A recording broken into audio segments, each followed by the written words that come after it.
ইনশাআল্লাহ নবজাতকের অভ্যর্থনায় আমার করণীয় কি? সদ্যজাত সন্তানের প্রতি বাবা মায়ের উপর কি কি হক রয়েছে? প্রিয় দর্শক, আপনার প্রশ্নের উত্তর হলো, নবজাতকের প্রতি আপনার কর্তব্যের অংশ হিসাবে নবজাতকের জন্মের পর তার উদ্দেশ্যে একটু দোয়া নিবেদন। নবী করিম সাল্লাল্লাহু আলাইহি ওয়াসাল্লাম হাসান এবং হুসাইন রাদিয়াল্লাহু তাআলা আনহুমার জন্মের পর দোয়া করেছিলেন, ওয়াইদুকুমা বিকালিমাতিল্লাহি তাম্মা ওয়া মিন শাররি কুল্লি শাইতানিন ওয়াহাম্মা ওয়া মিন কুল্লি আইনিন লাম্মা। অর্থাৎ তারা দুজনে যমজ ভাই ছিলেন। নবীজি তাদের জন্য দোয়া করেছেন এবং বলেছেন যে তোমাদের উভয়কে আল্লাহর কাছে আশ্রয় প্রার্থনা করি তোমাদের জন্য শয়তান থেকে এবং মানুষের বদনজর থেকে। এভাবে আপনার সন্তানের জন্য আপনি দোয়া করবেন, শয়তান থেকে আল্লাহ যেন তাকে নিরাপদে রাখেন, পানাহ দেন। কারণ এই পৃথিবীতে তাকে জাহান্নামে নেওয়ার জন্য শয়তানের বহু আয়োজন আছে, সেখান থেকে সে যেন হেফাজতে থাকে, যেন জন্মের পরপরই আল্লাহর কাছে দোয়া নিবেদন করে রাখতে হয়। দ্বিতীয়ত, সন্তানের ডান কানে আজান এবং বাম কানে একামত, জাস্ট আজান একামতের শব্দগুলো তার কানে শোনানো বা তাকে তার কানে উচ্চারণ করা বা তা সে শুনতে বা জাস্ট সেরকম মৃদু কণ্ঠে শোনানো। তৃতীয়ত, তাহনিক করা, অর্থাৎ কোনো নেককার মুত্তাকি পরহেজগার মানুষকে দিয়ে সেরকম কাউকে না পাওয়া গেলে নিজেরা করতে পারেন। একটু খেজুর মুখে চিবিয়ে এর যে ভেজা অংশ সেটা বাচ্চার মুখে লাগাই দেওয়া, সেজন্য একটু চুষতে পারে, অথবা একটু মধু মুখে লাগিয়ে তার মুখে দেওয়া বিসমিল্লাহ বলে। এটাকে তাহনিক বলা হয়। নেককার মুত্তাকি পরহেজগার মানুষকে দিয়ে এটা করানো যেতে পারে। এছাড়া সপ্তম দিনে বাচ্চার মাথার চুল চেসে সেটার ওজন পরিমাণ স্বর্ণ অথবা ওজন পরিমাণ রূপা, যার যার সামর্থ্য অনুযায়ী, অথবা স্বর্ণ বা রূপার মূল্য গরিব বা দুঃখীদেরকে দান করে দিতে হবে। এটি মুস্তাহাব একটি কাজ, না করতে পারলে বড় কোনো অসুবিধা নেই। আর এছাড়া সপ্তম দিনে তার আকিকা করা, ছেলে হলে 2টি ছাগল, মেয়ে হলে 1টি ছাগল আল্লাহর নামে জবাই করে তার পক্ষ থেকে আকিকা দিতে হবে এবং জবাই করার পর বা জবাই করার সময় বলবে, আল্লাহ এটি হলো আমার অমুক সন্তানের আকিকা।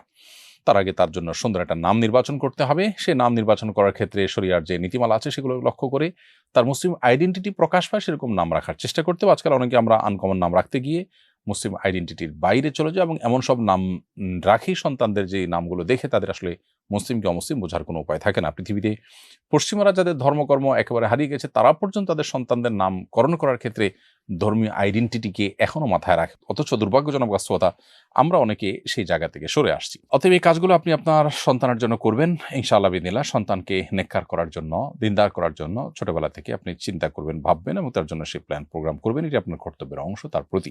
আমি একজন সরকারি চাকরিজীবী, আল্লাহ তাআলার রহমতে হজ পালনের উদ্দেশ্যে নিবন্ধন করেছি। হজের খরচ মেটানোর জন্য আমি আমার জিপিএফ ফান্ড থেকে কিস্তিতে পরিশোধযোগ্য অগ্রিম কিছু টাকা উত্তোলন করেছি। এই টাকা দিয়ে হজ করলে কি আল্লাহ হজ কবুল করবেন?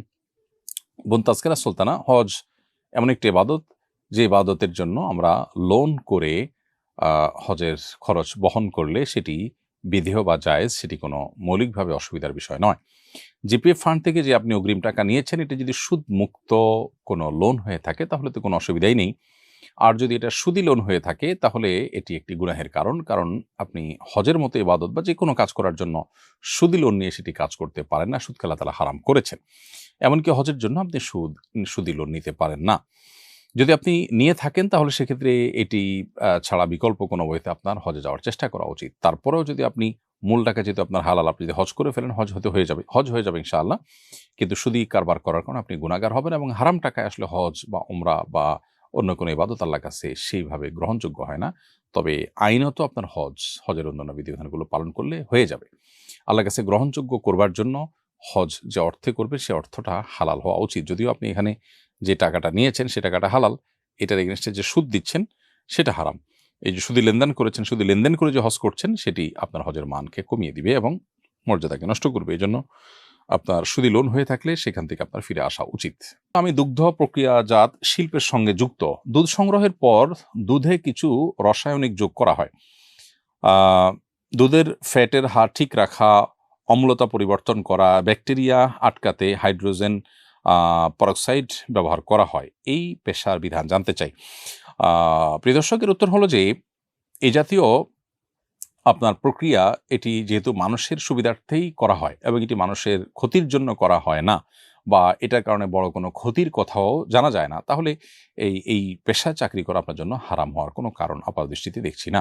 এরপরে প্রশ্ন হলো, আমাদের দেশে সাধারণত শীতকালে বিয়ে বেশি হয়। শীতকালে বিয়ের বিশেষ কোনো ফজিলত আছে কিনা? না দর্শক, শীতকালে বিয়ের কোনো বিশেষ ফজিলত নেই। শীতে, গরমে, বর্ষা কিংবা হেমন্তে যে কোনো মৌসুমে আপনি বিয়ে করতে পারেন।